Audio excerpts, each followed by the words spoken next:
సనాతన హిందూ ఉత్సవ సమితి భారతీయ హిందూ సంస్కృతి సాంప్రదాయాలను కాపాడుతూ ఉత్సవాలను నిర్వహిస్తుందని సమితి అధ్యక్షులు ప్రమోద్ ఖత్రి తెలిపారు. బుధవారం ఆదిలాబాద్ పట్టణంలోని శ్రీ రామచంద్ర గోపాలకృష్ణ మఠంలో నూతన కార్యవర్గాన్ని ఆవిష్కరించారు. ఇక ఉత్సవ సమితి ఆధ్వర్యంలో ప్రతి ఏటా అనేక హిందూ పండుగల ఉత్సవాలు ఘనంగా నిర్వహిస్తున్నట్లు తెలిపారు. ప్రధానంగా దసరా, కార్తీక దీపోత్సవం లాంటి పండుగలను అందరి సహకారంతో జరుపుతున్నట్లు తెలిపారు. భవిష్యత్తులో కూడా ఇలాగే అద్భుతంగా నిర్వహించే శక్తి భగవంతుడు తమకు ప్రసాదించాలని కోరుతున్నామని అన్నారు.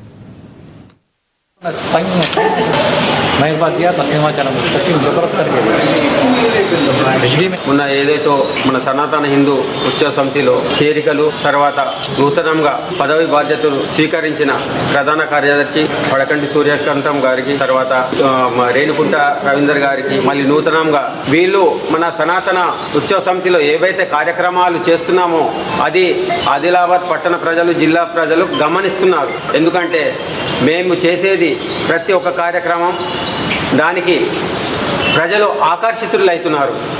ఎందుకంటే మేము చేసేది సనాతన ధర్మం, తర్వాత మోటివేట్ చేయడానికే చేస్తున్నాం. ఏదో మా స్వార్థం కొరకు చేస్తలేము. ఇది ప్రజలు గమనించగలరు. ఇంకా ఏ విధంగా అయితే మన సనాతన హిందూ ఉత్సవ సమితి ఆధ్వర్యంలో ప్రోగ్రామ్స్ నడుస్తున్నాయో ప్రతి ఏటా ఈ దసరా ఉత్సవాలు, కార్తీక దీపోత్సవాలు కానీ, ఇప్పుడు కార్తీక దీపోత్సవం అంటే తెలంగాణలో భక్తి ఛానల్ వాళ్ళు ఫస్ట్ ఏదైతే హైదరాబాద్ చేస్తారో దాని తర్వాత సెకండ్ చేసేది మన బ్రహ్మాండంగా ఆదిలాబాద్లో కనీసం కొన్ని వేల మంది మహిళామణులు, అక్కయ్యలు